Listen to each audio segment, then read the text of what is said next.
ഇന്നത്തെ നമ്മുടെ ടോപ്പിക്കിൻ്റെ പേര് ദ ഗ്രേസ് ഓഫ് ഹ്യൂമിലിറ്റി എന്നാണ്. ദ ഗ്രേസ് ഓഫ് ഹ്യൂമിലിറ്റി, വിനയത്തിൻ്റെ കൃപ. ഹ്യൂമിലിറ്റി എന്ന് പറഞ്ഞാൽ വിനയം, ഗ്രേസ് എന്ന് പറഞ്ഞാൽ അനുഗ്രഹമാണ്, ദൈവകൃപയാണ്. അപ്പോൾ വിനയത്തിൻ്റെ മഹത്വം എന്നോ വിനയത്തിൻ്റെ സൗന്ദര്യമെന്നോ ഒക്കെ വേണമെങ്കിൽ നമുക്ക് വിളിക്കാം. സത്യത്തെ അറിയാനുള്ള വെമ്പൽ നമ്മുടെ എല്ലാവരുടെയും ഉള്ളിലുണ്ട്. അപ്പോൾ അതിന് തടസ്സമാകുന്ന ഒരു കാര്യമാണ് ഹ്യൂമിലിറ്റി ഇല്ലായ്മ. ഹ്യൂമിലിറ്റി ഇല്ലായ്മയ്ക്ക് ആത്മീയ ചർച്ചയിൽ വരുമ്പോൾ നമുക്ക് ഈഗോ എന്ന് പറയാം, അഹങ്കാരത്തിൻ്റെ അവസ്ഥ. എനിക്കറിയാം, ഞാൻ വലിയവനാണ്, ഞാൻ പറയുന്നത് ശരിയാണ് എന്ന ഭാവമെല്ലാം അഹങ്കാരത്തിൻ്റെ ഒരു ഭാവമാണ്. അപ്പോൾ ഹ്യൂമിലിറ്റി എന്ന് പറഞ്ഞാൽ നമുക്കറിയാമെങ്കിലും നമ്മൾ ഇനിയും പഠിക്കാൻ തയ്യാറാണ്. അറിയാനും കേൾക്കാനും പഠിക്കാനുമുള്ള ഒരു മാനസികാവസ്ഥ. You are open to learn. അപ്പോൾ ഹ്യൂമിലിറ്റി എന്ന് പറഞ്ഞാൽ സ്വയം ചെറുതാകലാണോ? അല്ല. നമ്മുടെ ഉള്ളിൽ ഒരു വ്യാജമായ ഞാൻ എന്ന ബോധമുണ്ട്.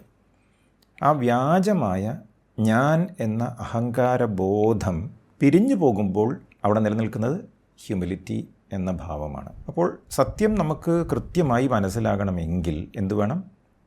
V have to be humble. യേശുക്രിസ്തു പറയുന്നു, blessed are the meek, for they will inherit the earth എന്ന്. താഴ്മയുള്ളവർ ഭാഗ്യവാന്മാരാണത്രേ. എന്താ കാരണം? അവർ ഭൂമിയുടെ അവകാശികൾ ആകും. താഴ്മയുള്ളവർ, വിനയാൻവിതരായവർ, ഹ്യൂമിലിറ്റിയുള്ളവർ, ഹംബിളായവർ, they will inherit the earth. അവർ ഭൂമിയുടെ അവകാശികളാകും. സൗമ്യതയുള്ളവരാണ് അവകാശികളാകുക. ഭൂമിയുടെ അവകാശികളാകണമെങ്കിൽ കുറച്ച് അനുഗ്രഹം മതിയോ? പോരാ. ഭൂമി നമുക്ക് കൈവശമാകണം എന്ന് പറഞ്ഞാൽ കുറച്ചൊന്നും പോരാ, അനുഗ്രഹം. അങ്ങനെ അനുഗ്രഹമുള്ളവരാരാണ്? ബ്ലെസ്ഡ് ആർ ദ മീക്ക് എന്നാണ് പറയുന്നത്. മീക്ക് എന്ന് പറഞ്ഞാൽ വീക്ക് എന്നാണ് അർത്ഥം, ദുർബലൻ അല്ല. Meek simply means gentle, humble, but they are inwardly strong. ആന്തരികമായി വല്ലാത്ത ശക്തിയുള്ളവരാണ് ഹംബിളായിട്ടുള്ള ബീയിങ്സ്. അങ്ങനെ മീക്കായിട്ടുള്ള ആൾക്കാർ എല്ലാത്തിനും വേണ്ടിയൊന്നും കശപിശ കൂടില്ല, ഫൈറ്റ് ചെയ്യില്ല. അവർക്ക് എന്താണോ വേണ്ടത് അവർക്ക് കൃത്യമായി അറിയാം. ചുരുക്കം പറഞ്ഞാൽ മീക്ക് എന്ന് പറഞ്ഞാൽ they are free from egoistic tendencies. അഹങ്കാരമില്ല. Because they know life supports them. ഇവിടെ ഇൻഹെറിറ്റ് ദി എർത്ത് എന്ന് പറഞ്ഞല്ലോ, ഭൂമിയുടെ അവകാശികളാകുമെന്ന് പറഞ്ഞാൽ എന്താർത്ഥം? ഭൂമിയിലുള്ള സകല സ്വത്തും അവർക്ക് കൈവശമാകുമെന്നാണ് അർത്ഥം? അതല്ല അർത്ഥം. അർത്ഥം പീസ്ഫുൾ ആകുമെന്നാണ്. ലോകത്തിൻ്റെ, ഭൂമിയിലുള്ളവരുടെ റെസ്പെക്റ്റ് അവർക്ക് ഓട്ടോമാറ്റിക്കായിട്ട് വരും എന്നാണ് അർത്ഥം. അവർക്കറിയാം ഈ ഭൂമിയിൽ എന്തൊക്കെയാണോ ഉള്ളത് അതിനേക്കാൾ ഉപരി റിച്ച്നെസ്, സമ്പത്ത് അവരവരുടെ ഉള്ളിൽ തന്നെ ഉണ്ട് എന്നുള്ള കൃത്യമായ ബോധ്യം അവർക്കുണ്ട്. That is what we mean by inheriting the earth. ബലം പിടിക്കുന്നവർക്കാണ് പരാജയമുള്ളത്. പക്ഷേ വിനയാൻവിതരായിട്ടുള്ളവർക്കോ അവർക്ക് എപ്പോഴും സക്സസ് മാത്രമേ ഉള്ളൂ. അവരാണ് ശരിക്കും വിജയിക്കുന്നത്. ശക്തി ഉപയോഗിച്ച് തുറക്കാൻ കഴിയാത്ത വാതിൽ ഹ്യൂമിലിറ്റിയുടെ താക്കോൽ ഉപയോഗിച്ച് തുറക്കാൻ സാധിക്കും. അപ്പോൾ യഥാർത്ഥ ശക്തി എന്ന് പറയുന്നത് ഹ്യൂമിലിറ്റി തന്നെയാണ്.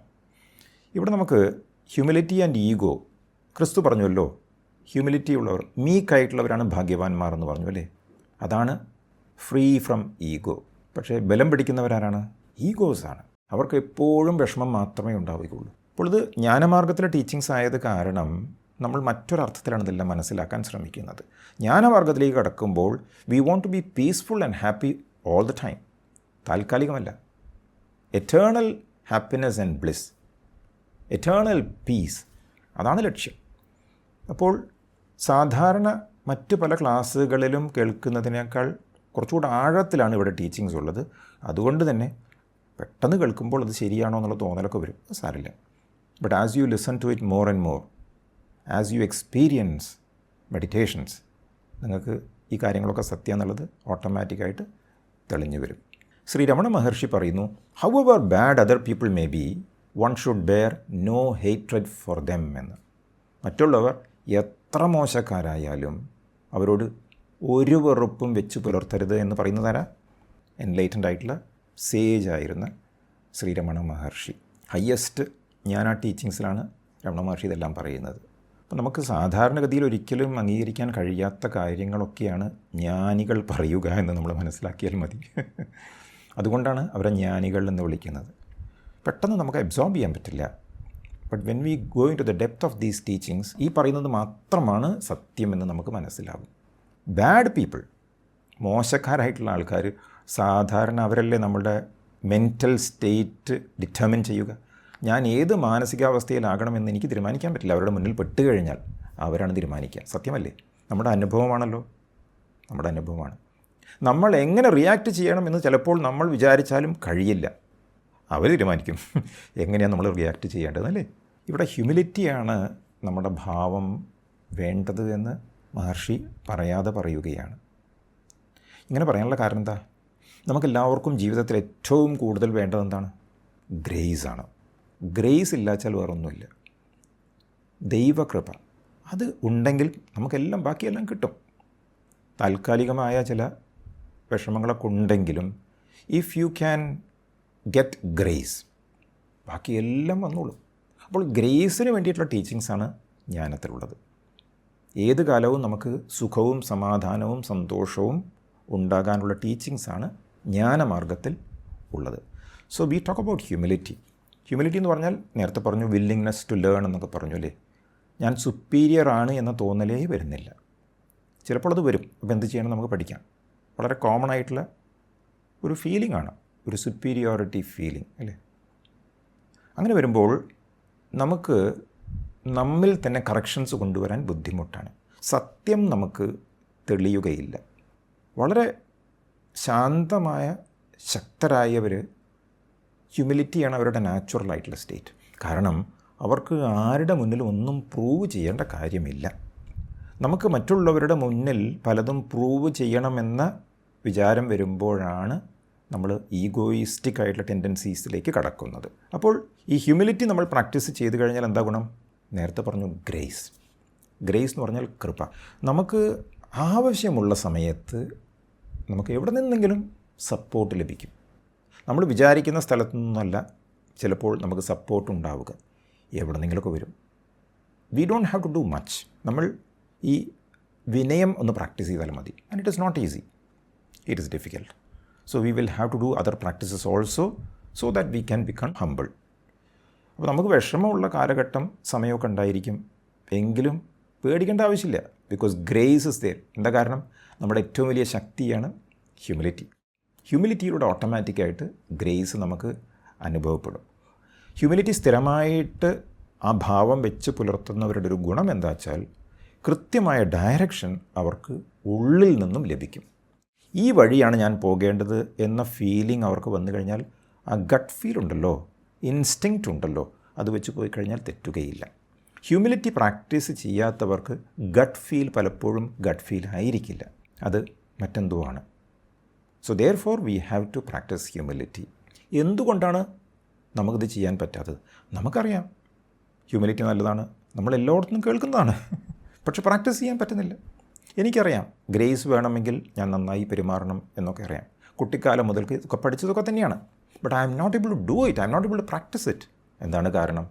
ദാറ്റ് ഈസ് ബിക്കോസ് ഓഫ് വാസനാസ്. വാസനാസ് എന്ന് പറഞ്ഞാൽ ഓൾഡ് മെൻറ്റൽ ടെൻഡൻസീസാണ്. നമ്മളത് കൊണ്ട് നടക്കുകയാണ്.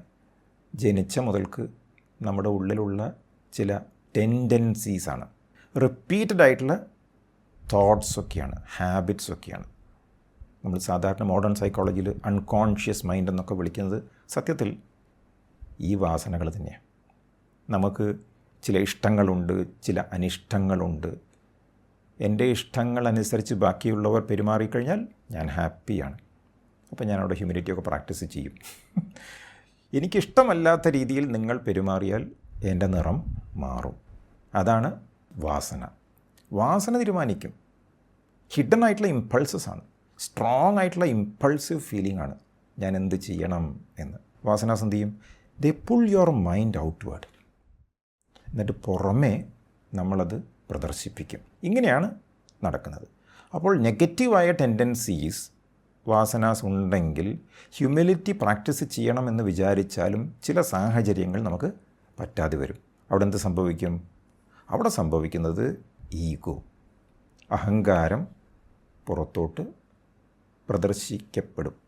പ്രദർശിപ്പിക്കപ്പെടും. അപ്പോൾ എന്താണ് ഈ ഈഗോ എന്ന് പറഞ്ഞാൽ? അതൊരു ഫാൾസ് സെൻസ് ഓഫ് ബീയിങ് ആണ്. നമുക്ക് ഞാനെന്നൊരു ബോധമുണ്ടല്ലോ അല്ലേ? അത് വളരെ പവിത്രമാണ്, ദൈവീകമാണ്, നമ്മുടെ ലൈഫ് ഫോഴ്സാണ്. പക്ഷെ ചിലപ്പോൾ അതിനെ മറയ്ക്കുന്ന മറ്റു ചില ഭാവങ്ങൾ കയറി വരും, which is not real. So therefore അതിന് ഈഗോ എന്ന് പറയാം. അവിടെ ഈഗോ വരുന്ന സമയത്ത് എനിക്ക് എന്ത് വേണം? എനിക്ക് കൺട്രോൾ വേണം, എനിക്ക് രാജാവായിരിക്കണം, എനിക്ക് പലതും ക്ലെയിം ചെയ്യണം, ഇത് ഞാനാണ് ചെയ്തത്, നിങ്ങളല്ല എന്നൊക്കെ പറഞ്ഞിട്ട് സ്ഥാപിക്കേണ്ടതായിട്ട് വരും. ഈ ഈഗോ ജനിക്കുന്നത് എവിടെ നിന്നാണ്? തുടക്കത്തിൽ ജനിക്കുന്നത് ഞാൻ ഈ ശരീരമാണ് എന്ന തോന്നലിൽ നിന്നാണ്. അതാണ് ego.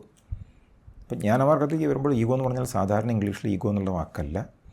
It is the illusion that I am this body, I am this mind. അജ്ഞാനമാണ്, ഇഗ്നോറൻസാണ്, സത്യം അറിയുന്നില്ല. അപ്പോൾ ഞാൻ വിചാരിക്കുകയാണ് ഞാൻ ഈ ശരീരമാണ്, ഞാൻ ഇന്ന കാലത്ത് ജനിച്ചു, ഒരു കാലം കഴിഞ്ഞാൽ ഞാൻ പോകും. അപ്പോൾ ഞാൻ എന്നെ ശരീരമായിട്ട് ബന്ധപ്പെടുത്താണ്. That is what we mean by ego. അവിടെ നിന്നാണ് സ്റ്റാർട്ട് ചെയ്യുന്നത്. കാരണം ഞാൻ ഈ ചെറിയ ശരീരമാണെങ്കിൽ തീർച്ചയായും എനിക്ക് ലിമിറ്റഡ് ആയിട്ടുള്ള സമയമുള്ളൂ. കാരണം ഞാൻ എക്കാലവും ജീവിച്ചിരിക്കില്ല. അപ്പോൾ ജീവിച്ചിരിക്കുന്ന കാലം മുഴുവൻ എനിക്ക് പലതും വെട്ടിപ്പിടിക്കണം. അതിന് ഞാൻ ചിലപ്പോൾ ചിലരൊക്കെ പാര വെച്ചു എന്നൊക്കെ വരും. ഇതൊക്കെ ഞാൻ ചെയ്യും. Because I am limited. ഈ ലിമിറ്റഡ് ഫീലിംഗ് ഉള്ള ഞാനാണ് ഈഗോ. അവിടെ നിന്നാണ് ഹ്യൂമിലിറ്റിയൊക്കെ നമ്മൾ മറന്നു പോകുന്നത്. ഗ്രേസ് കിട്ടിയിട്ടില്ലെങ്കിൽ കുഴപ്പമില്ല, ഇപ്പോൾ ഞാൻ എന്തൊക്കെ ചെയ്തിട്ടേ പോവുള്ളൂ എന്ന് പറയും അല്ലേ? നാളെ മുതൽ നോക്കാമെന്ന് പറയും. അതൊക്കെ ഞാൻ നാളെ മുതൽ നോക്കാം. ഇപ്പോൾ ഇതാണ് നമുക്കവിടെ നാളെയും മറ്റന്നാളൊക്കെ ഉണ്ടാവും. ടൈം ആൻഡ് സ്പേസ് എല്ലാം വരുന്നത് ഈഗോൻ്റെ ഒരു ഭാവത്തിൽ നിന്നാണ്. അപ്പോൾ ഈ ഈഗോ മാറണം, നമുക്ക് ഹ്യൂമിലിറ്റിയിലേക്ക് എത്തണം എന്നുണ്ടെങ്കിൽ ഏറ്റവും നല്ല മാർഗം എന്താ അറിയോ? ലിസണിങ് ആണ്. ശ്രവണ എന്ന് പറയും. ട്രൂത്ത് ആയി ബന്ധപ്പെട്ട ടീച്ചിങ്സ് റെഗുലറായി നമ്മൾ കേട്ടിരിക്കണം. കാരണം നമ്മൾ കേൾക്കുന്ന കാര്യങ്ങൾ സത്യമല്ല. നമ്മളിന്ന് മീഡിയയിലൂടെ കേൾക്കുന്ന കാര്യങ്ങളും പുറത്തുനിന്ന് കേൾക്കുന്ന കാര്യങ്ങളൊക്കെ സത്യമല്ല. ഓഫ് കോഴ്സ് വളരെ പ്രാക്ടിക്കലായിട്ട് പറയുകയാണെങ്കിൽ ഈ ലോകത്തുള്ളതാണ്. പക്ഷേ അതിനേക്കാൾ വലിയൊരു സത്യമുണ്ട്. ആ സത്യം നമ്മൾ കേട്ടുകൊണ്ടിരിക്കണം. അതാണ് ലിസണിങ്. പല ക്ലാസ്സുകളിലും പറയാറുണ്ട്, ഫ്രം ശ്രവണ കംസ് മനന. മനന മീൻസ് റിഫ്ലക്റ്റിംഗ് ദ ട്രൂത്ത്. അതിനുശേഷം നമ്മൾ നിധിധ്യാസനത്തിലേക്ക് കിടക്കണം, മെഡിറ്റേഷൻ. എല്ലാ സെഷൻസും അങ്ങനെയാണ്. അപ്പോൾ നിങ്ങൾ കൃത്യമായിട്ട് സമയത്തിന് ജോയിൻ ചെയ്തിട്ടുണ്ടെങ്കിൽ മറ്റൊന്നും ചെയ്യാതെ ശ്രദ്ധയോടെ ഇവിടെ കേട്ടിരിക്കുന്നതാണ് ശ്രവണം. കാരണം നമ്മുടെ അഹങ്കാരത്തിൻ്റെ ഭാവം മാറണമെങ്കിൽ കാഷ്വലായിട്ടുള്ള ലിസണിങ് കൊണ്ട് സാധിക്കുകയില്ല.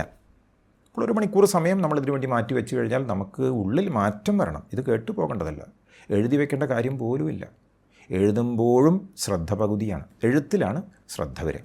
അതുകൊണ്ടാണ് ജ്ഞാന ടീച്ചിങ്സ് സാധാരണഗതിയിൽ എഴുതി വെക്കേണ്ട കാര്യമില്ല. You simply have to be attentive 100%. അപ്പോഴാണ് ഈഗോൻ്റെ ഭാവം മാറിക്കൊണ്ടിരിക്കുക. സോ ലിസണിങ്, ദാറ്റ് ഇസ് ശ്രവണ, പിന്നെ മനന, and finally meditating on that truth. ഇങ്ങനെയെല്ലാം വരുന്ന സമയത്ത് ഓട്ടോമാറ്റിക്കായിട്ട് നമ്മുടെ ഉള്ളിൽ ഹ്യൂമിലിറ്റി, വിനയം പൊട്ടിമുളയ്ക്കും. ഈഗോ തല താഴ്ത്തും. അങ്ങനെ ഈഗോ തല താഴ്ത്തുന്ന സമയത്ത് ഹ്യൂമിലിറ്റിയാണ് നമ്മുടെ ഭാവം എങ്കിൽ ഓർഡിനറി ആയിട്ടുള്ള, ഇവിടെ ഒരു ആമയുടെ ചിത്രം കാണിക്കുകയാണ്. ആമയിൽ എന്താ പ്രത്യേകത ഉള്ളത്? ഒന്നുമില്ല. വളരെ സ്ലോ ആണ്, സാധുവായ ഒരു മൃഗമാണ്, ആരെയും ആക്രമിക്കാൻ സാധിക്കുകയില്ല, ഒരു സാധാരണ ജീവി. Ordinary means very simple, modest ആയിട്ടുള്ള ഒരു ക്രിയേച്ചർ. ചിലപ്പോൾ ജീവൻ പോലും ഇല്ലാത്ത ഒരു സാധനം അവിടെ നമുക്ക് ഓർഡിനറി ആയിട്ട് കാണാൻ സാധിക്കും. In other words, less privileged ആയിട്ടുള്ള ആരെ കണ്ടാലും നമുക്ക് ഒരു സ്നേഹം തോന്നും, നമുക്ക് സഹായിക്കണം എന്ന് തോന്നും. ഹ്യൂമിലിറ്റി ജനിക്കുന്ന സമയത്ത് നമ്മളറിയാതെ ഡിവിനിറ്റിയുടെ ലക്ഷണത്തോടു കൂടിയുള്ള വ്യക്തിയായി മാറും. ഒരു ഡിവൈൻ മാനിഫെസ്റ്റേഷനാണ് നമ്മൾ എന്ന് നമുക്ക് തോന്നി തുടങ്ങും. മറ്റുള്ളവർക്കും അത് തോന്നും. നിങ്ങൾ ദൈവികമായ വാസനയുള്ള വ്യക്തിയാണ് എന്ന് അവർക്ക് തോന്നും. അവർ നിങ്ങളോട് കാര്യങ്ങളൊക്കെ തുറന്ന് പറഞ്ഞു കഴിഞ്ഞാൽ അവരുടെ പ്രശ്നങ്ങളൊക്കെ മാറും. നിങ്ങളൊന്നും ചെയ്തിട്ടൊന്നുമില്ല. You are listening. When you are listening, you are also doing മനൻ ആൻഡ് യു ആർ മെഡിറ്റേറ്റിംഗ്. നിങ്ങൾ നിങ്ങളുടെ ഉള്ളിലേക്കാണ് പോകുന്നത്. അപ്പോൾ ഈ ഒരു സ്ലൈഡിലുള്ള ഈ 6 കാര്യങ്ങൾ വെച്ചിട്ട് നമുക്ക് മുന്നോട്ട് പോകാം. നമ്മളിന്ന് പോകുന്നത് പ്രഹ്ലാദൻ്റെ കഥയിലേക്കാണ്. ഭാഗവതത്തിലുള്ള കഥയാണ് Prahladan is a great example of ഭക്തി ആൻഡ് ഹ്യൂമിലിറ്റി.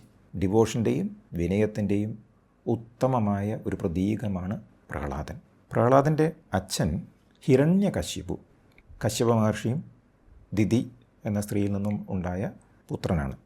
അവർക്ക് 2 മക്കളുണ്ടായിരുന്നു. ഹിരണ്യകശിപുവാണ് മൂത്തവൻ, താഴെയുള്ളവൻ്റെ പേര് ഹിരണ്യാക്ഷൻ എന്നാണ്.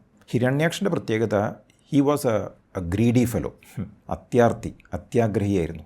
എനിക്കെല്ലാം വേണമെന്ന ഒരു തോന്നലുള്ള വ്യക്തിയായിരുന്നു. ഓരോ ദിവസവും അദ്ദേഹം ഒരു കയ്യോളം വലുപ്പത്തിൽ നീളം വയ്ക്കുന്ന പറഞ്ഞത്. അങ്ങനെ വലുതായി ഈ ഭൂമിയോളം വലുതാവുന്നൊരവസ്ഥയാണ്. അപ്പോൾ എല്ലാം ഹിരണ്യാക്ഷൻ്റെ കയ്യിൽ ഒതുങ്ങുന്ന രീതിയിൽ അദ്ദേഹം വളരാൻ തുടങ്ങി. അപ്പോൾ ദേവന്മാർക്കൊക്കെ വലിയ വിഷമമായി. അങ്ങനെയാണ് വിഷ്ണു വരാഹാവതാരമായിട്ട് വന്നിട്ട് ഹിരണ്യാക്ഷനെ കൊല്ലുന്നത്. ഹിരണ്യാക്ഷ് അനുജനാണല്ലോ, ഏത് ജ്യേഷ്ഠനാണ് ഇഷ്ടപ്പെടുക? അനുജനെ കൊന്നു കഴിഞ്ഞാൽ വിഷ്ണുവിനോട് വല്ലാത്ത ദേഷ്യമായി. ഹിരണ്യകശിപു എന്ത് ചെയ്തു? എനിക്ക് ശക്തനാകണം, വിഷ്ണുവിനോട് പ്രതികാരം ചെയ്യണം എന്ന ഫീലിങ്ങോടുകൂടി ആൾ തപസ് ചെയ്യാൻ തുടങ്ങി. കഠിന തപസ് എന്തിനു വേണ്ടിയിട്ടാണ്? സ്പെഷ്യൽ പവേഴ്സ് കിട്ടാൻ വേണ്ടിയിട്ടാണ്. അങ്ങനെ ബ്രഹ്മാവ് പ്രത്യക്ഷപ്പെടുകയാണ്. എന്താ വേണ്ടതെന്ന് ചോദിച്ചു. ഹിരണ്യകശിപു പറഞ്ഞു, എനിക്ക് ഒരു കാര്യം മാത്രം മതി. എന്താ വേണ്ടത്? I want to become immortal, ഞാൻ മരിക്കാൻ പാടില്ല. അപ്പോൾ ബ്രഹ്മാവ് പറഞ്ഞു, അയ്യോ അത് മാത്രം പറയരുത്, കാരണം ജനിച്ചു കഴിഞ്ഞാൽ മരിക്കണം എന്നുള്ളത് നിർബന്ധമാണല്ലോ.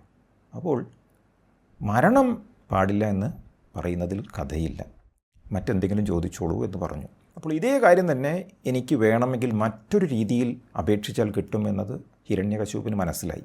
ആൾ പറഞ്ഞു, ശരി, എനിക്കത് വേണ്ട, പക്ഷേ എനിക്ക് മറ്റ് ചില കാര്യങ്ങൾ ഉണ്ട്. ഞാൻ മരിക്കുന്നത് പകൽ സമയത്താകാൻ പാടില്ല, രാത്രിയിലും ആകാൻ പാടില്ല, ഒരു കണ്ടീഷൻ. പിന്നെ പറഞ്ഞു, ഞാൻ വീടിനകത്തും മരിക്കാൻ പാടില്ല, വീടിന് പുറത്തും മരിക്കാൻ പാടില്ല. ഞാൻ ഭൂമിയിൽ മരിക്കാൻ പാടില്ല, സ്കൈ ആകാശത്തും മരിക്കാൻ പാടില്ല. ഒരു മനുഷ്യൻ എന്നെ കൊല്ലാൻ പാടില്ല, ഒരു മൃഗവും എന്നെ കൊല്ലാൻ പാടില്ല, ഒരു അസ്ത്രവും എന്നെ കൊല്ലാൻ പറ്റാത്ത വിധമായിരിക്കണം എൻ്റെ ശരീരം. അപ്പോൾ ചുരുക്കം പറഞ്ഞാൽ ഹിരണ്യകശിപു വിചാരിച്ചു ഇത്രയും കാര്യങ്ങളൊക്കെ പറഞ്ഞു കഴിഞ്ഞാൽ പുള്ളിനെ ആർക്കും കൊല്ലാൻ സാധിക്കില്ല. ഹിരണ്യകശിപു ഒരു കാര്യം മറന്നുപോയി. എന്താണ്? ഇൻ്റലക്റ്റ് അഥവാ ബുദ്ധി എന്ന് പറയുന്നത് ഈശ്വരൻ്റെ റിഫ്ലക്ഷനാണ് എന്ന് അദ്ദേഹം മനസ്സിലാക്കിയില്ല. അപ്പോൾ ഈ ഒരു വരം ലഭിച്ചു കഴിഞ്ഞാലും ഒരുപക്ഷെ ദൈവത്തിന് ഇദ്ദേഹത്തെ തോൽപ്പിക്കാൻ മറ്റു വഴികൾ ഉണ്ടാകുമെന്നത് ഹിരണ്യകശിപു മനസ്സിലാക്കിയില്ല. അതാണ് സംഭവിച്ചത്. He did not think that he can not out with God. അങ്ങനെ വിചാരിച്ചില്ല. ഇതെല്ലാം ബ്രഹ്മാവ് കൊടുത്തു കേട്ടോ. അപ്പോൾ പുള്ളി ഹാപ്പിയായി. മറ്റൊരു ദിക്കിൽ ഇദ്ദേഹം തപസ്സിന് പോയ സമയത്ത് കയാതു ആണ് ഹിരണ്യകശിപുവിൻ്റെ ഭാര്യ. ഹിരണ്യകശിപുവിൻ്റെ ഭാര്യ കയാതു ഗർഭിണിയാണ് എന്ന് ഇന്ദ്രൻ മനസ്സിലാക്കി. അപ്പോൾ ഇന്ദ്രന് അറിയാം ഹിരണ്യകശിപു തന്നെ വല്ലാത്ത ഒരു അസുരനാണല്ലോ. അപ്പോൾ അദ്ദേഹം എല്ലാവരെയും ചിലപ്പോൾ ഇല്ലാതെയാക്കും. അപ്പോൾ അവന് ജനിക്കുന്ന കുഞ്ഞെന്തായിരിക്കും സ്ഥിതി?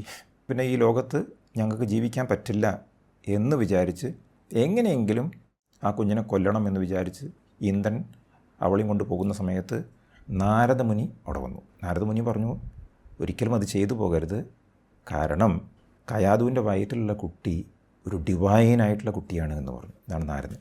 എന്നിട്ട് കൺവിൻസ് ചെയ്തു ഇന്ദ്രനെ, കാരണം നീ കൊന്നു കഴിഞ്ഞാൽ അതിൻ്റേതായിട്ടുള്ള ശാപം നിനക്കുണ്ടാകും, അപ്പോൾ ആ കുഞ്ഞ് നമുക്ക് ആവശ്യമാണ് എന്ന് പറഞ്ഞു.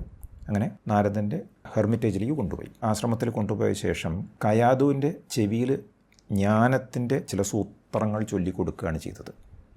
കയാതു ഒരു ഇഗ്നറൻ്റ് ആയിട്ടുള്ള സാധാരണ നമ്മളെപ്പോലത്തെ ഒരു വ്യക്തിയാണ്. കയാതുവിനൊന്നും മനസ്സിലായില്ല. പക്ഷേ കയാതുവിൻ്റെ ചെവിയിലൂടെ ഊതിക്കൊടുത്ത ജ്ഞാനത്തിൻ്റെ ജെംസ് കയാതുവിൻ്റെ വയറ്റിലുള്ള കുഞ്ഞ് കേൾക്കാൻ തുടങ്ങി. ഈ കുഞ്ഞ് കംപ്ലീറ്റ്ലി കേൾക്കുക മാത്രമല്ല മനനവും ചെയ്തു, നിധിധ്യാസനവും ചെയ്തു, വയറ്റിൽ ഇരുന്നു കൊണ്ട്. ഹിരണ്യകശിപുവിന് തിരിച്ചു വന്ന സമയത്ത് വളരെ സന്തോഷമായി. ആ കുഞ്ഞ് ജനിച്ചു. ആ കുഞ്ഞിൻ്റെ പേരാണ് പ്രഹ്ലാദ്. അപ്പോൾ ഈ കുഞ്ഞിനെ കണ്ട സമയത്ത് വളരെ സന്തോഷമായി. കാരണം വെച്ചാൽ ഒരു അസുരബാലൻ ഉണ്ടായല്ലോ. അപ്പോൾ ഞാൻ ഓൾറെഡി ശക്തനാണ്, എന്നെ ആർക്കും കൊല്ലാൻ സാധിക്കില്ല എന്ന അഹങ്കാരത്തോടെയാണ് വന്നത്. എത്തിയ സമയത്ത് മോനെ കണ്ടപ്പോൾ വളരെ സന്തോഷമായി. പക്ഷേ പ്രഹ്ലാദ് വലുതാകുന്ന സമയത്ത് ചില ഭാവമാറ്റങ്ങൾ ഹിരണ്യകശിപു ശ്രദ്ധിച്ചു തുടങ്ങി. പ്രഹ്ലാദിൻ്റെ പ്രത്യേകത, അദ്ദേഹം വളരെ ഡിവോഷണലായിരുന്നു. അവൻ ഹി ഹാഡ് ഇൻക്ലിനേഷൻ ടുവേർഡ്സ് ഭക്തി.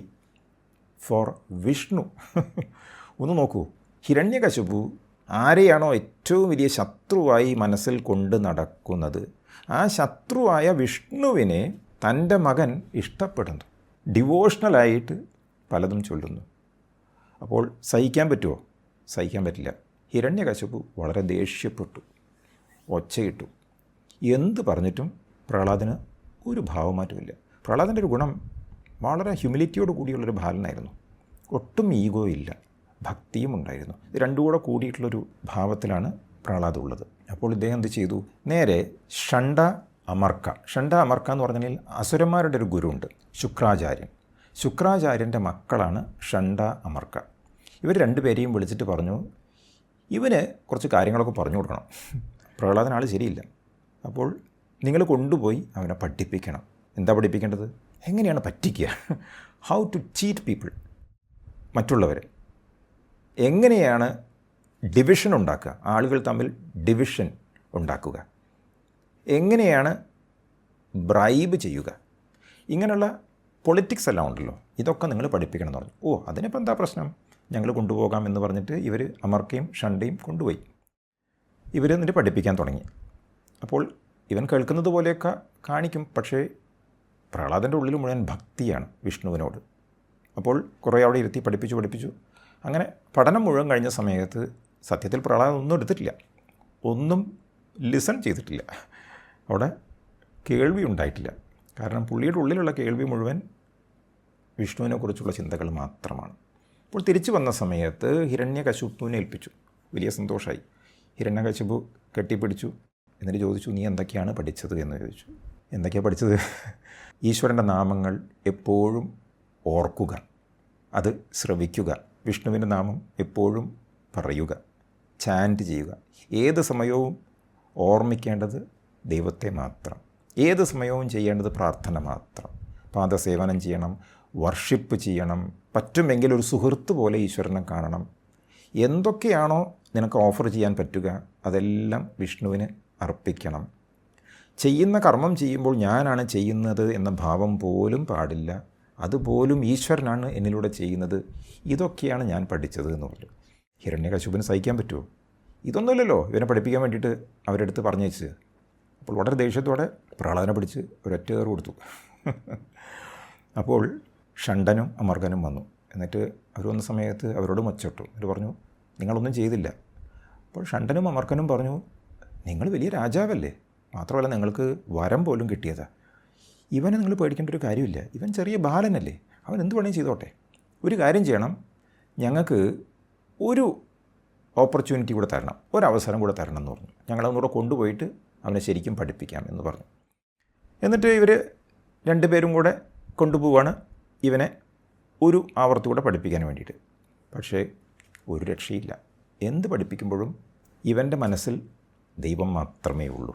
ഒരു ദിവസം ഷണ്ടനും അമർക്കനും പുറത്തെവിടേക്കോ പോയ സമയത്ത് ഇവൻ്റെ കൂട്ടുകാർ, അവിടെയുള്ള മറ്റ് അസുര ബാലന്മാർ പറഞ്ഞു, നീ എൻ്റെ കൂടെ കളിക്കാൻ വരുമോ വെച്ചു. അത് പറഞ്ഞല്ല, എനിക്ക് എൻ്റെ കളി കുറച്ച് വ്യത്യാസമുള്ള കളിയാണ്, ഞാൻ വേറൊരു രീതിയിലാണ് കളിക്കുക, പക്ഷേ ആ കളി വലിയൊരു കളിയാണ്, നിങ്ങൾക്ക് വേണമെങ്കിൽ ഞാനത് പഠിപ്പിച്ചു തരാം. ഓ, ഞങ്ങൾക്ക് പഠിപ്പിക്കുമോ? സന്തോഷമായി. അപ്പോൾ ഈ ബാലന്മാരൊക്കെ ചോദിച്ചു. അപ്പോൾ ബാലന്മാർക്കൊക്കെ ചൊല്ലിക്കൊടുത്തു, ഇങ്ങനെയാണ് ചൊല്ലേണ്ടത്. അപ്പോൾ ഷണ്ടനും അമർക്കനും അവിടെ ഇല്ലല്ലോ, ഗുരുക്കന്മാരവിടെ ഇല്ല, ആ സമയത്താണ് പഠിപ്പിക്കുന്നത്. അങ്ങനെ അത് മുഴുവൻ പഠിപ്പിക്കാൻ തുടങ്ങി. അങ്ങനെ കുട്ടികൾക്ക് വലിയ ഇഷ്ടമായി. കുട്ടികൾ ചോദിച്ചു, നീ എവിടെ നിന്നതൊക്കെ പഠിച്ചത് എന്ന് ചോദിച്ചു. ഞാൻ എൻ്റെ ഗുരുവിൽ നിന്നാണ് പഠിച്ചത്. അയ്യോ, അവർ ഞങ്ങളെ പഠിപ്പിച്ചു തന്നിട്ടില്ലല്ലോ, ഈ 2 പേരല്ലേ നിൻ്റെ ഗുരു എന്ന് ചോദിച്ചു. അയ്യോ, അവരൊന്നുമല്ല, എൻ്റെ അമ്മയുടെ ഉദരത്തിൽ ഇരിക്കുന്ന സമയത്ത് നാരദമുനി വന്ന് എനിക്ക് പറഞ്ഞു തന്നതാണ്, അവിടെയായിരുന്നു ശ്രവണം എന്ന് പറഞ്ഞു. ഞാൻ എൻ്റെ അമ്മയുടെ വയറ്റിലിരുന്നു കൊണ്ട് ഞാനത് മുഴുവൻ മനസ്സിലാക്കി, ഹൃദയസ്ഥമാക്കി, മനനം ചെയ്തു, അതിൽ ഞാൻ മെഡിറ്റേറ്റ് ചെയ്തു, അപ്പോൾ എനിക്ക് അവിടെയാണ് കിട്ടിയത് എന്ന് പറഞ്ഞു. ഇതെല്ലാം കഴിഞ്ഞ് ഷണ്ടനും അമർക്കനും തിരിച്ചെത്തുന്ന സമയത്ത് ഇവരെല്ലാവരും കുട്ടിപ്പാടാണ്. ഈ കുട്ടികൾ മുഴുവനെ തീരെ സഹിച്ചില്ല, ഷണ്ടനും അമർക്കനും തീരെ സഹിച്ചില്ല.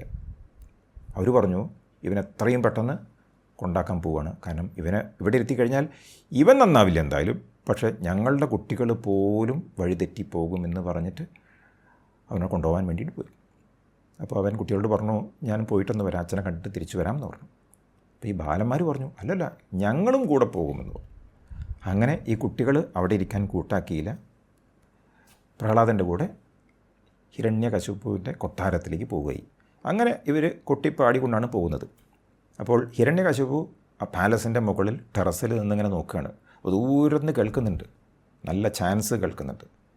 ഇത് കേട്ട സമയത്ത് ഒരു പ്രത്യേക സ്റ്റേറ്റിലേക്ക് അദ്ദേഹം പോയി. കാരണം ദൈവികമായിട്ടുള്ള ശബ്ദങ്ങളാണല്ലോ. കേട്ട സമയത്ത് ഒരു പ്രത്യേക സ്റ്റേറ്റിലേക്ക് പോയി. പിന്നെ ഈ ക്രൗഡ് അടുത്തേക്ക് എത്തുന്ന സമയത്താണ് മനസ്സിലായത് ഏറ്റവും മുന്നിലുള്ളത് എൻ്റെ മകൻ തന്നെ.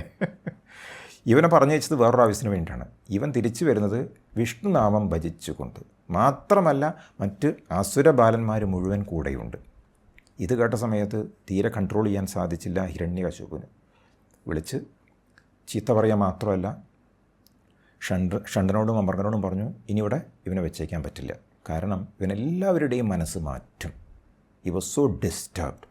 അവനെ കൊല്ലാൻ വേണ്ടി പറഞ്ഞു. അപ്പോൾ ഷണ്ഡനും അമർക്കനും പല രീതിയിൽ പ്രഹ്ലാദനെ കൊല്ലാൻ നോക്കുകയാണ്. ആദ്യം പല അസ്ത്രങ്ങൾ ഉപയോഗിച്ചും അസുരന്മാരെ കൊണ്ടുവന്നും എന്ത് നോക്കിയാലും ഇവനെ തൊടാൻ പറ്റുന്നില്ല. ആ സമയത്ത് പ്രഹ്ലാദൻ ഒരു മെഡിറ്റേറ്റീവ് സ്റ്റേറ്റിലേക്ക് പോയ ശേഷം വിഷ്ണുനാമം ഭജിച്ചുകൊണ്ട് പ്രാർത്ഥനയിലാണ് ഉണ്ടാകാറുള്ളത്. അപ്പോൾ ആർക്കും തൊടാൻ പറ്റിയില്ല. അപ്പോൾ അസ്ത്രം കൊണ്ട് ഇദ്ദേഹത്തെ കൊല്ലാൻ പറ്റാത്തത് കൊണ്ട് കുറേ സർപ്പങ്ങളുള്ള മുറിയിൽ പ്രഹ്ലാദനെ പിടിച്ചിടുക ചെയ്തത്, ഫുൾ ഓഫ് സ്നേക്സ്. പക്ഷെ അവിടെയും ഇവനൊന്നും സംഭവിച്ചില്ല. ഇവൻ്റെ ഭാവം, ഈ സർപ്പമെല്ലാം ഞാൻ തന്നെയാണ്. ഏതൊരു ഈശ്വര ചൈതന്യത്തെയാണോ ഞാൻ പ്രാർത്ഥിക്കുന്നത്, ഞാൻ ഡിവോട്ടഡ് ആയിരിക്കുന്നത്, അതേ ചൈതന്യം എല്ലാത്തിലുമുണ്ട്. അപ്പോൾ ഇത് നടക്കാത്തതുകൊണ്ട് കുറേ ആനകളെ വിട്ട് അവനെ ചവിട്ടിച്ച് കൊല്ലാൻ വേണ്ടി നോക്കി. അതും നടന്നില്ല. കാരണം ആനകൾക്ക് ചവിട്ടാൻ വരുന്ന സമയത്ത് പ്രഹ്ലാദൻ ആ ഡിവൈൻ സ്റ്റേറ്റിലേക്ക് പോകും. ആനകൾക്കൊന്നും ചെയ്യാൻ സാധിച്ചില്ല. അറ്റ കൈക്ക് എന്ത് ചെയ്തു? ഹിരണ്യകശിപുവിൻ്റെ സഹോദരിയുണ്ട് ഹോളിക. ഹോളികയുടെ പ്രത്യേകത, ഹോളിക അഗ്നിയിൽ ചാമ്പലാവില്ല, അഗ്നി ഏൽക്കാത്ത ഒരു സ്ത്രീയാണ്. അപ്പോൾ ഹോളിക പറഞ്ഞു, ഞാൻ കൊന്നോളാം എന്ന് പറഞ്ഞു. എന്നിട്ട് ഒരു ഫയർ ക്രിയേറ്റ് ചെയ്യുക ചെയ്തത്. പ്രഹ്ലാദനെയും എടുത്തുകൊണ്ട് ലാപ്പിൽ വെച്ച് അഗ്നിയിൽ പോയിരുന്നു. കാരണം അവൾക്കൊന്നും പറ്റില്ലല്ലോ. പ്രഹ്ലാദൻ പറഞ്ഞു, എല്ലാം ബ്രഹ്മം തന്നെയാണ്. ഞാൻ എൻ്റെ മനസ്സിൽ കൊണ്ടു നടക്കുന്ന, എൻ്റെ ഹൃദയത്തിൽ സ്ഥാപിച്ചിട്ടുള്ള വിഷ്ണുവാണ് എല്ലാം. പഞ്ചഭൂതങ്ങളിൽ പെടുന്നതാണ് ഈ പറയുന്ന തീ പോലും, അതും ഞാൻ തന്നെയാണ്. എനിക്കിവിടെ ഇരിക്കുന്ന സമയത്ത് എനിക്ക് ചുറ്റും താമര പൂവിൻ്റെ ഇതളുകൾ വിരിയുന്നത് പോലെ എനിക്ക് തോന്നുന്നത് പറഞ്ഞു.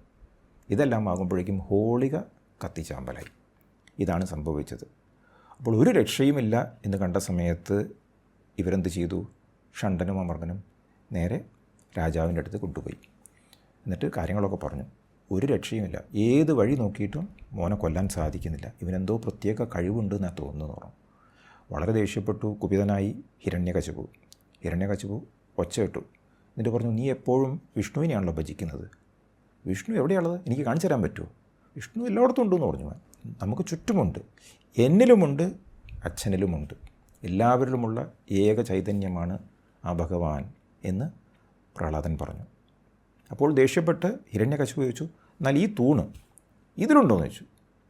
കാരണം എനിക്ക് കാണാൻ സാധിക്കണ്ടേ, എനിക്ക് കാണാൻ പറ്റുന്നില്ലല്ലോ, ഞാനത് ഇടിച്ച് പൊട്ടിച്ച് കഴിഞ്ഞാൽ എനിക്ക് കാണാൻ സാധിക്കുമോ നിൻ്റെ വിഷ്ണുവിനെ? തീർച്ചയായിട്ടും കാണാൻ സാധിക്കും, കാരണം എല്ലായിടത്തും ഉണ്ടല്ലോ എന്ന് പറഞ്ഞു. ഹിരണ്യകശിപു ആ പില്ലർ അടിച്ച് പൊട്ടിക്കുകയാണ്.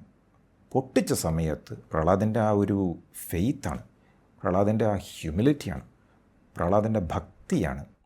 ആ തൂണിൽ നിന്നും നരസിംഹ അവതാർ, വിഷ്ണുവിൻ്റെ ഒരു അവതാരം പുറത്തോട്ട് വന്നു. പകുതി മനുഷ്യൻ, പകുതി സിംഹം. എന്നിട്ട് ഹിരണ്യകശിപുവിനെ നേരെ എടുത്തു, ഉമ്മറപ്പടി ഉണ്ടല്ലോ അതിൻ്റെ മുകളിൽ ഇരുന്നു. അങ്ങനെ ഹിരണ്യകശിപുവിനെ കാലിൽ വെച്ചുകൊണ്ട് കൊല്ലുകയാണ്, നഖം ഉപയോഗിച്ച്. കൊല്ലുന്ന സമയത്ത് ഹിരണ്യകശിപുവിനോട് പറഞ്ഞു, എനിക്കറിയാം നീ വരം വാങ്ങിയ ആളാണ്, പക്ഷേ നിന്നെ കൊല്ലുന്ന സമയത്ത് ഈ പറഞ്ഞ വരത്തിലുള്ള ഒന്നും ഏൽക്കാത്ത രീതിയിലായിരിക്കും നിന്നെ കൊല്ലുക. നീ എന്താണ് പറഞ്ഞത്? പകൽ ഞാൻ മരിക്കാൻ പാടില്ല, രാത്രി മരിക്കാൻ പാടില്ല എന്ന് പറഞ്ഞില്ലേ? ഇപ്പോൾ സന്ധ്യാസമയമാണ്. അപ്പോൾ നീ അതിന് ചോദിച്ചില്ല, ആ വരം ചോദിച്ചില്ലല്ലോ. നീ പറഞ്ഞു ഒരു മനുഷ്യൻ കൊല്ലാൻ പാടില്ല, മൃഗം കൊല്ലാൻ പാടില്ല. ഞാൻ മനുഷ്യനുമല്ല, മൃഗവുമല്ല, ഞാൻ രണ്ടിൻ്റെയും മിക്സാണ് എന്ന് പറഞ്ഞു. നീ പറഞ്ഞു ഭൂമിയിൽ എന്നെ ആരും കൊല്ലാൻ പാടില്ല, ആകാശത്തും കൊല്ലാൻ പാടില്ല. രണ്ടിലല്ല, നീ എൻ്റെ തുടയിലായിരിക്കുന്നത്, നീ എൻ്റെ തുടയിലാണ് കിടക്കുന്നത്. നീ പറഞ്ഞു അകത്തും പുറത്തും പാടില്ല, നമ്മളിതാ അകത്തുമല്ല പുറത്തുമല്ല, ഉമ്മറപ്പിടിയിലാണ്. നീ പറഞ്ഞു ഒരു അസ്ത്രത്തിനും എന്നെ കൊല്ലാൻ സാധ്യമാകാൻ പാടില്ല എന്ന് പറഞ്ഞു.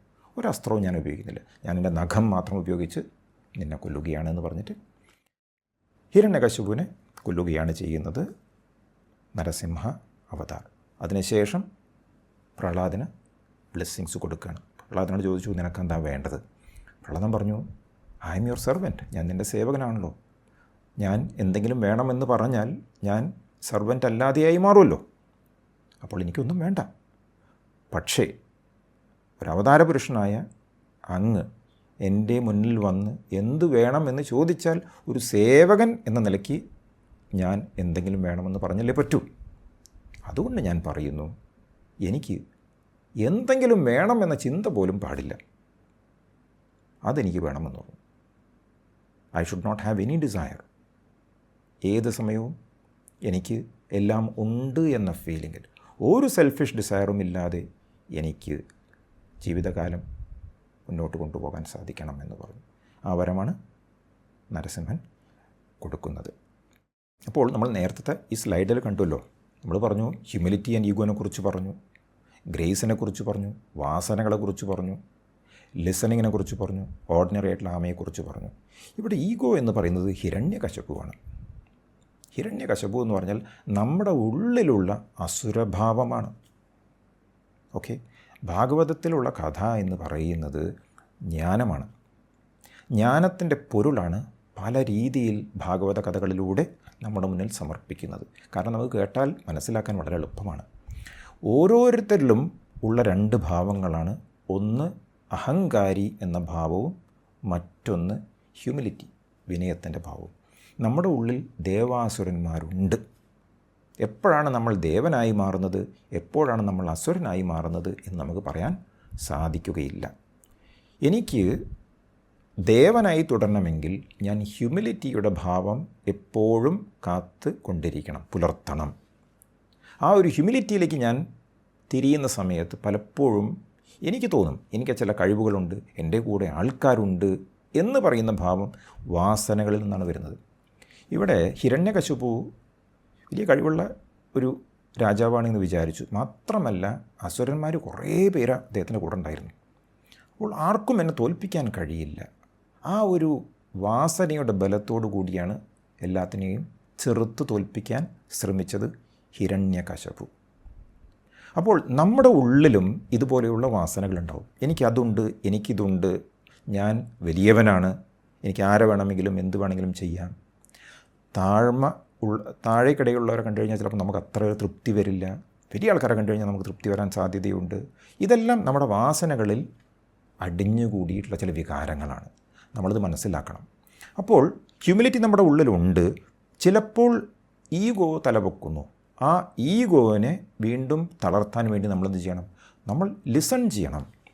ഇവിടെ നോക്കൂ, നാരദമുനി പറഞ്ഞ കാര്യങ്ങളാണ് പ്രഹ്ലാദനിൽ ഉണ്ടാക്കിയ ജ്ഞാനമായി മാറിയതല്ലേ. പക്ഷേ കയാതുവിനൊന്നും ലഭിച്ചില്ല. എന്തുകൊണ്ട് ലഭിച്ചില്ല? Kayadhu did not have that inclination to learn. Kayadhu ഒരു ജ്ഞാനമാർഗത്തിലൂടെ പോകുന്ന ഒരു സ്ത്രീ ആയിരുന്നില്ല. ഹിരണ്യകശിപുവിൻ്റെ ഭാര്യയാണല്ലോ. അപ്പോൾ കുറച്ചൊക്കെ അസുരഭാവം ഒരുപക്ഷേ ഉണ്ടായിരിക്കാം. അത് കാരണം പറഞ്ഞ കാര്യങ്ങളെല്ലാം കയാതുവിൻ്റെ ചെവിയിലാണെങ്കിലും കയാതുവിന് ഒന്നും കിട്ടിയില്ല. അതിൻ്റെ അർത്ഥം എന്താ? നമ്മൾ കേട്ടതുകൊണ്ട് നമുക്ക് ജ്ഞാനികളാകാൻ സാധിക്കില്ല. കേട്ടതുകൊണ്ട് പ്രയോജനമില്ല. കേൾവിയെ നമ്മൾ മനനം ചെയ്യണം. ആ മനനം ചെയ്തത് കയാതുവല്ല, കയാതുവിൻ്റെ വയറ്റിലുള്ള തൻ്റെ കുഞ്ഞായ പ്രഹ്ലാദനായിരുന്നു. എന്നിട്ടാണ് മെഡിറ്റേഷനായ നിധിധ്യാസനത്തിലേക്ക് പോയത്. അങ്ങനെയാണ് ജ്ഞാനിയായി മാറിയത്. അപ്പോൾ ജ്ഞാനിയായി മാറുമ്പോൾ ഹ്യൂമിലിറ്റി ഉണ്ടായിരിക്കും, ഈഗോ തീരെ കുറവായിരിക്കും. അപ്പോൾ ആനിമേറ്റ് ആൻഡ് ഇനാനിമേറ്റ് ഓബ്ജക്ട്സ്, ഇതൊരു സാധാരണ തൂണാണ്. ഈ തൂണിനകത്ത് ഈശ്വരനുണ്ടോ എന്ന് ചോദിച്ചപ്പോൾ ഒരു സംശയവും കൂടാതെ പ്രഹ്ലാദൻ പറഞ്ഞു, ഉണ്ട്, എൻ്റെ വിഷ്ണു ഇതിനകത്തുണ്ട് എന്ന് പറഞ്ഞു. അതിന് കാരണം എന്താണ്? അത്രയും ഫെയ്ത്താണ്.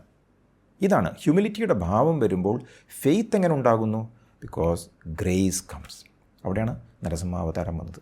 അപ്പോൾ നമുക്കിതിൽ നിന്നും കിട്ടുന്ന ഒരു ലെസൺ എന്താണ്? നമ്മുടെ ഉള്ളിൽ 2 ഭാവങ്ങളുണ്ട്. ഒന്ന് ദേവഭാവം, ഒന്ന് അസുരഭാവം. ഈ ദേവാസുരഭാവം നമ്മളെപ്പോഴും നോക്കിക്കൊണ്ടേയിരിക്കണം. അസുരഭാവം വരുമ്പോൾ നമ്മൾ മനസ്സിലാക്കണം, നമ്മുടെ ഉള്ളിൽ അടിഞ്ഞുകൂടിയ വാസനകളാണ്, നമ്മുടെ പഴയ ടെൻഡൻസീസാണ് നമ്മിലൂടെ ഒരു അസുരഭാവത്തിൽ നമ്മളെ തളച്ചിടുന്നത്. നമ്മൾ ദൈവികമായ ഭാവത്തിലേക്ക് പോകണം. ഹ്യൂമിലിറ്റി നമ്മൾ പ്രാക്ടീസ് ചെയ്യണം. എങ്കിൽ മാത്രമേ നമുക്ക് ഗ്രേസ് ലഭിക്കുകയുള്ളൂ. ഗ്രേസ് ലഭിച്ചാൽ മാത്രമേ നമുക്കെല്ലാ കാര്യങ്ങളും നടക്കുകയുള്ളൂ. ഗ്രേസ് ലഭിക്കണമെങ്കിൽ ഈഗോ തലപൊക്കുമ്പോൾ നമുക്കറിയാവുന്ന ടീച്ചിങ്സ് ലിസൺ ചെയ്യണം. ഇത് ജ്ഞാനമാർഗ്ഗമാണല്ലോ, ശ്രീ രമണ മഹർഷിയുടെ ടീച്ചിങ്സാണ്. നമ്മൾ പറ്റുമെങ്കിൽ ദിവസവും കുറച്ച് സമയം കേൾക്കണം മഹർഷിയുടെ ടീച്ചിങ്സ്. അത് മനനം ചെയ്യണം. അതിൽ കുറച്ച് സമയം മെഡിറ്റേറ്റ് ചെയ്യണം. എങ്കിൽ മാത്രമാണ് നമ്മുടെ ഉള്ളിലുള്ള അസുരഭാവം ഇല്ലാതാവുകയുള്ളൂ. നമ്മുടെ ഉള്ളിലുള്ള ഹിരണ്യകശിപുവിനെ നിഗ്രഹിക്കാനുള്ള ഉത്തരവാദിത്വം നമുക്ക് തന്നെയാണ്. അതിന് നമ്മൾ ലിസൺ ചെയ്യണം. അപ്പോൾ ഓട്ടോമാറ്റിക്കായിട്ട് ഗ്രേസ് വരും. ഗ്രേസ് വളരെ പവർഫുള്ളാണ്. ഹിരണ്യകശിപു ഒരിക്കലും മരിക്കില്ല എന്ന് വിചാരിച്ചിട്ട് പോലും ചില പഴുതുകളുണ്ടായിരുന്നു. ആ പഴുതുകൾ അറിയുന്നത് ഗ്രേസിന് മാത്രമാണ്, ദൈവത്തിന് മാത്രമാണ്. നമുക്കും എല്ലാം അറിയില്ല. പല കഷ്ടപ്പാടുകളിലൂടെയും കടന്നു പോകുന്ന സമയത്ത് എങ്ങനെ പുറത്ത് കടക്കണം നമുക്കറിയില്ല. അതറിയുന്നത് ഗ്രേസിന് മാത്രമാണ്, ദൈവത്തിന് മാത്രമാണ്. ആ ഗ്രേസ് നമ്മിലേക്ക് വരണമെങ്കിൽ ഈഗോ തലപൊക്കുമ്പോൾ നമ്മളത് അറിയണം. ഹ്യൂമിലിറ്റിയുടെ ഭാവം നമ്മൾ പ്രാക്ടീസ് ചെയ്യണം. എങ്കിൽ മാത്രമാണ് നമുക്ക് ജീവിതത്തിൽ സമാധാനം ഉണ്ടാവുകയുള്ളൂ. അപ്പോൾ ഹ്യൂമിലിറ്റി ആൻഡ് ഈഗോ, ഈ 2 ഭാവങ്ങളാണ് നേരത്തെ പറഞ്ഞത്, ദേവാസുരഭാവം. നമുക്ക് എപ്പോഴെങ്കിലും ഹ്യൂമിലിറ്റി കുറഞ്ഞു കഴിഞ്ഞാൽ, ഈഗോ ഫീലിംഗ് വന്നു കഴിഞ്ഞാൽ നമ്മൾ ചോദിക്കണം, ആർക്കാണ് ഈ ഈഗോയിസ്റ്റിക് ഫീലിംഗ് ഉണ്ടാകുന്നത്? ഈവൻ ഹ്യൂമിലിറ്റി നമ്മൾ പ്രാക്ടീസ് ചെയ്യാൻ ശ്രമിച്ചു കൊണ്ടിരിക്കുകയാണെങ്കിൽ നമുക്ക് ചോദിക്കാം, ആരാണ് ഇതൊക്കെ പ്രാക്ടീസ് ചെയ്യാൻ ശ്രമിച്ചു കൊണ്ടിരിക്കുന്നത്? അപ്പോൾ നമുക്ക് മനസ്സിലാകും, ഞാൻ എന്ന ഭാവമാണ്, ഈ ഞാനാണെല്ലാം ചെയ്യുന്നത് എന്ന് മനസ്സിലാകും. അവിടെയാണ് ശ്രീ രമണ മഹർഷിയുടെ ടീച്ചിങ്സ് നമ്മൾ ഉപയോഗിക്കേണ്ടത്. ഞാൻ ആര് എന്നന്വേഷിച്ചാൽ മതി. ഈഗോ തലപൊക്കുന്ന സമയത്തെല്ലാം നമ്മൾ അറിയണം, അറിയാതെ പോകരുത്. ഒരു ചെറിയ കാര്യമായിരിക്കാം, അവിടെയും നമ്മൾ അറിയണം. അറിഞ്ഞുകൊണ്ട് അതിനെ നമുക്ക് നിഗ്രഹിക്കാൻ സാധിച്ചു കഴിഞ്ഞാൽ ബാക്കി നിൽക്കും ഹ്യൂമിലിറ്റി. ഹ്യൂമിലിറ്റി ബാക്കി നിന്ന് കഴിഞ്ഞാൽ ഗ്രേസ് ഓട്ടോമാറ്റിക്കാണ്. ആ ഗ്രേസിനെ നിലനിർത്താൻ നമ്മളെപ്പോഴും ലിസൺ ചെയ്തുകൊണ്ടേയിരുന്നാൽ മതി. വാസനകൾ തലപൊക്കുമ്പോൾ നമുക്ക് വീണ്ടും അന്വേഷിക്കാം ഹൂവമായി. അങ്ങനെ വരുമ്പോൾ എല്ലാം നമ്മുടെ ഭാഗമാണെന്ന് മനസ്സിലാകും. നമുക്ക് കോമ്പറ്റീറ്റേഴ്സ് ഒന്നുമില്ല. നമ്മളെ നിഗ്രഹിക്കുന്നവരൊന്നും പുറത്തല്ല ഉള്ളത്, അകത്താണ് ഉള്ളത്. അതാണ് നോർമൽ ഓർഡിനറി കാര്യങ്ങൾ പോലും നമുക്ക് ഡിവൈനായിട്ട് തോന്നിത്തുടങ്ങും. ശ്രീ രമണ മഹർഷി പറയുന്നു, to the extent we behave with humility, to that extent there will result good. നാം എത്രത്തോളം വിനയത്തോടെ പെരുമാറുന്നു അത്രത്തോളം നന്മ നമുക്കുണ്ടാകും. നോക്കൂ, നമ്മുടെ പെരുമാറ്റത്തിൽ എത്ര വിനയം ഉണ്ടോ അത്രയും നല്ല അനുഭവങ്ങൾ നമുക്കുണ്ടാകും, അത്രയും നല്ല ഫലങ്ങൾ നമുക്ക് ലഭിച്ചുകൊണ്ടിരിക്കുമെന്ന് രമണ മഹർഷി പറയാണ്. നമ്മൾ ഹ്യൂമിലിറ്റി പ്രാക്ടീസ് ചെയ്യുകയാണെങ്കിൽ പല പല ഗുണങ്ങളുണ്ട്. നമുക്ക് റിലേഷൻഷിപ്സ് വളരെ നന്നായിട്ട് കൊണ്ടുപോകാൻ സാധിക്കും. നമുക്ക് ഏതൊരു സമയത്തും ആവശ്യം വരുമ്പോൾ ആൾക്കാർ നമ്മളെ സഹായിക്കാനുണ്ടായിരിക്കും. പക്ഷേ നമ്മൾ അഹങ്കാരം വെച്ച് പുലർത്തിക്കഴിഞ്ഞാൽ നമുക്കൊരിക്കലും ജയിക്കാൻ കഴിയില്ല. എല്ലായിടത്തും നമുക്ക് തോൽവി മാത്രമായിരിക്കും ഉണ്ടാവുക. ഒരു ഹമ്പിൾ ആയിട്ടുള്ള വ്യക്തിയുടെ ഒരു ഗുണം എന്താ വെച്ചാൽ എപ്പോഴും ഗ്രോത്ത് ഓറിയൻറ്റഡ് ആണ്, എപ്പോഴും ലിസൺ ചെയ്യാൻ തയ്യാറാകും. പ്രത്യേകിച്ചും ജ്ഞാന ടീച്ചിങ്സ് അവർക്ക് പെട്ടെന്ന് ലഭിക്കും. ഹ്യൂമിലിറ്റിയാണ് താക്കോൽ ജ്ഞാനത്തിലേക്ക്, ഭക്തിയിലേക്കും അതുതന്നെ. കാരണം ഭക്തിയും ഹ്യൂമിലിറ്റിയും രണ്ടും ഒരുമിച്ചാണ് നിൽക്കുന്നത്. ഒന്നുണ്ടെങ്കിൽ മറ്റേത് ഓട്ടോമാറ്റിക്കായിട്ടുണ്ടാവും. അപ്പോൾ ഇത് രണ്ടും ഉണ്ട് എന്ന് നമ്മളെപ്പോഴും ഉറപ്പ് വരുത്തിക്കൊണ്ടേ ഇരിക്കണം. നമുക്കൊന്ന് മെഡിറ്റേറ്റ് ചെയ്യാം. Gently close your eyes. കണ്ണുകളടച്ച് സ്വസ്ഥമായി ഇരുന്ന് ദ ഗ്രേസ് ഓഫ് ഹ്യൂമിലിറ്റി നമ്മുടെ ഇന്നത്തെ ചർച്ച വിഷയം അതാണ്. ദ ഗ്രേസ് ഓഫ് ഹ്യൂമിലിറ്റി, വിനയത്തിൻ്റെ കൃപ അല്ലെങ്കിൽ അനുഗ്രഹം എന്നാണ്. നമ്മൾ മഹത്തായ ചില സത്യങ്ങൾ മനസ്സിലാക്കിയ ദിവസമാണ് ഇന്ന്. വിനയം ഉള്ളിടത്ത് മാത്രമേ കൃപ ഒഴുകുകയുള്ളൂ എന്ന് നമ്മൾ മനസ്സിലാക്കി.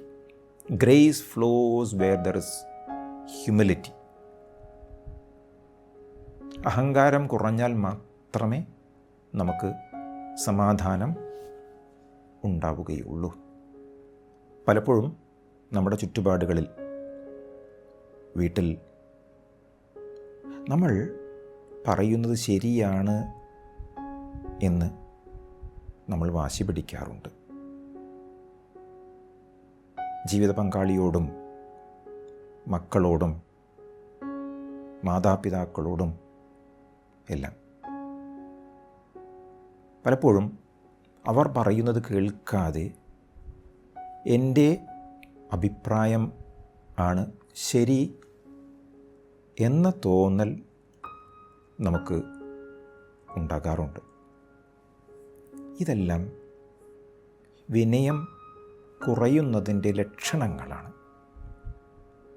ചെറിയ തോതിൽ അഹങ്കാരം തലപൊക്കുന്ന വേളകളാണ്. അതുപോലെ തന്നെ നമ്മൾ ജോലി ചെയ്യുന്ന സ്ഥലങ്ങളിൽ നമ്മളെ ആളുകൾ മാനിക്കണമെന്നും അംഗീകരിക്കണമെന്നും എൻ്റെ കഴിവ് എല്ലാവരും കാണണം എന്നും നമ്മുടെ സുഹൃത്തുക്കൾക്കിടയിൽ നമ്മളായിരിക്കണം മുന്നിൽ എന്ന തോന്നൽ ചിലപ്പോൾ ഉണ്ടാകാറുണ്ട്. ഇതൊന്നും ഒരു ഗിൽറ്റി ഫീലിങ്ങോടുകൂടി കാണേണ്ട കാര്യമില്ല. മനസ്സിലാക്കണം, ഇതെല്ലാം നമ്മുടെ പ്രവണതകളാണ്, വാസനകളിൽ നിന്നും വരുന്ന അഹങ്കാരത്തിൻ്റെ സൂക്ഷ്മ ചലനങ്ങളാണ്. നമ്മളെപ്പോഴും ജയിക്കേണ്ടതില്ല. നമ്മൾ എല്ലാം തെളിയിക്കേണ്ട കാര്യമില്ല. ഞാനാണ് ശരി എന്ന് വാശി പിടിക്കേണ്ടതില്ല. നമ്മൾ സ്പെഷ്യലല്ല. വിനയമുള്ള ഹൃദയമാണ് വേണ്ടത്. കേൾക്കാനും പഠിക്കാനും ക്ഷമിക്കാനും സ്നേഹിക്കാനും ഉള്ള കഴിവാണ് വിനയം നമുക്ക് നൽകുന്നത്. അഹങ്കാരം തലപൊക്കുന്നത് ഞാൻ എന്ന പിടി മുറുകുമ്പോഴാണ്. ഉള്ളിലേക്ക് തിരിഞ്ഞു നോക്കണം. ഹ്യൂമിലിറ്റി കുറഞ്ഞ ചില അനുഭവങ്ങൾ, അഹങ്കാരം തലപൊക്കിയ മുഹൂർത്തങ്ങൾ,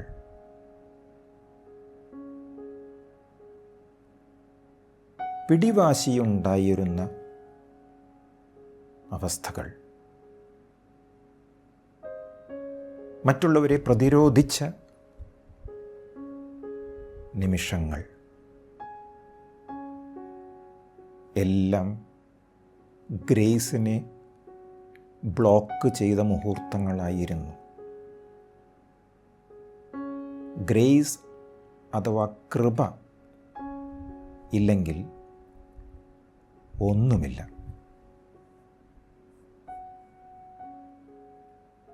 യേശുക്രിസ്തു പറഞ്ഞു, blessed are the meek, for they will inherit the earth. താഴ്മയുള്ളവർ ഭാഗ്യവാന്മാരാണ്. അവർ ഭൂമിയുടെ അവകാശികളാകുമെന്ന്. നമുക്ക് ശാശ്വതമായ സമാധാനം ഉണ്ടാകണമെങ്കിൽ വിനയത്തിൻ്റെ പടി ചവിട്ടിക്കൊണ്ട് നമ്മൾ മുന്നേറണം. രമണ മഹർഷി പറഞ്ഞു, however bad other people may be, one should bear no hatred for them എന്ന്.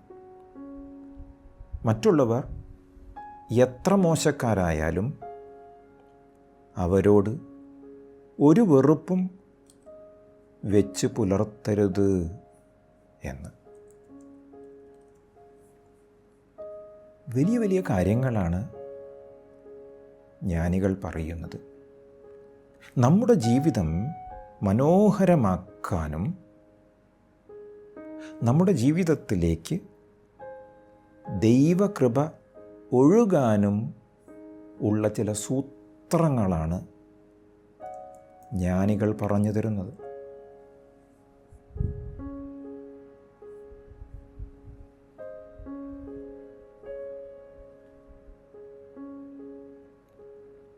നമ്മൾ ആരെയും താരതമ്യം ചെയ്യേണ്ട കാര്യമില്ല.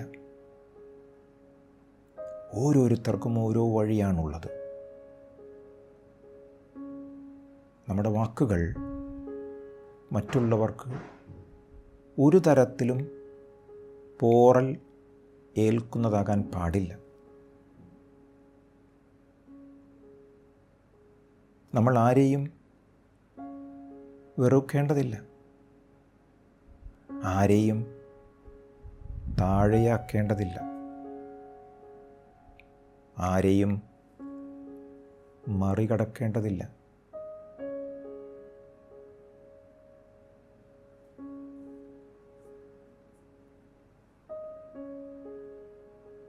എങ്കിലും നമുക്ക് തോന്നാറുണ്ട്, ഞാൻ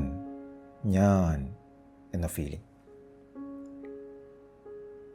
ശ്രദ്ധ ഉള്ളിലേക്ക് തിരിച്ചുകൊണ്ട് ഈ ഞാൻ ആര് എന്നന്വേഷിക്കുക.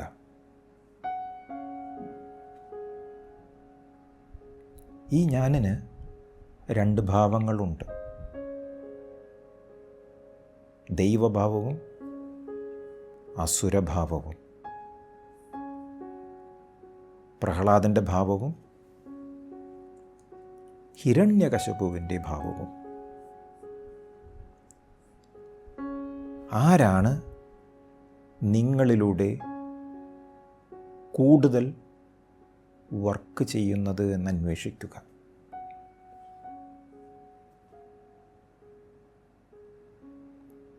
ഈ ഞാൻ എന്ന സ്ഫുരണയിലേക്ക് ആഴ്ന്നിറങ്ങിക്കൊണ്ട്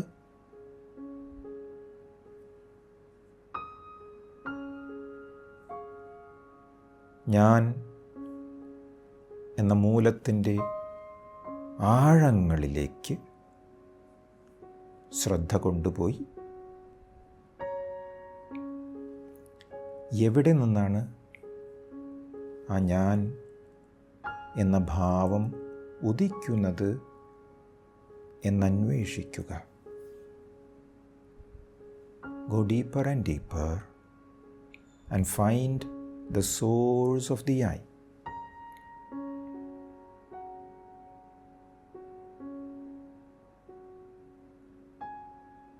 ഉള്ളിലേക്ക് ആഴ്ന്നിറങ്ങുമ്പോൾ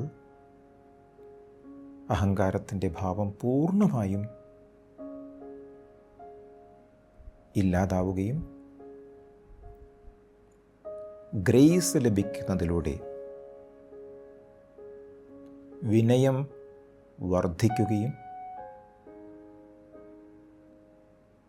വാസനകൾ ശമിക്കുകയും ചെയ്യുന്നു.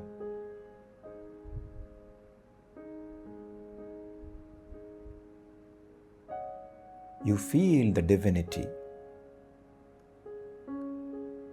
You feel the grace flowing through every cell in your body. ശരീരത്തിൽ ഓരോ കോശങ്ങളിലൂടെയും കൃപ ഒഴുകിക്കൊണ്ടിരിക്കുന്നു.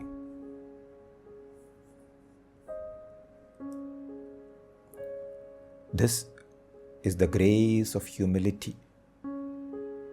ഇതാണ് വിനയത്തിൻ്റെ കൃപ. വിനയത്തിൻ്റെ അനുഗ്രഹം തന്നെയാണ് വിനയത്തിൻ്റെ കൃപ.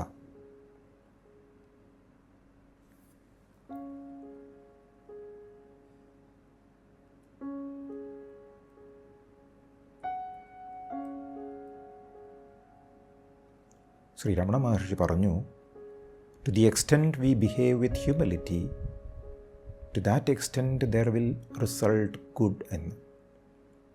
നമ്മൾ എത്രത്തോളം വിനയത്തോടെ പെരുമാറുന്നു അത്രത്തോളം നന്മ നമുക്കുണ്ടാകും. അത്രത്തോളം നന്മ നമ്മുടെ കുടുംബത്തിൽ നിറഞ്ഞു നിൽക്കും. ഈ സത്യം അറിഞ്ഞുകൊണ്ട് ആ കൃപയുടെ ഒഴുക്ക് അനുഭവപ്പെട്ടുകൊണ്ട് പതുക്കെ സമയമാകുമ്പോൾ കണ്ണുകൾ തുറക്കാം.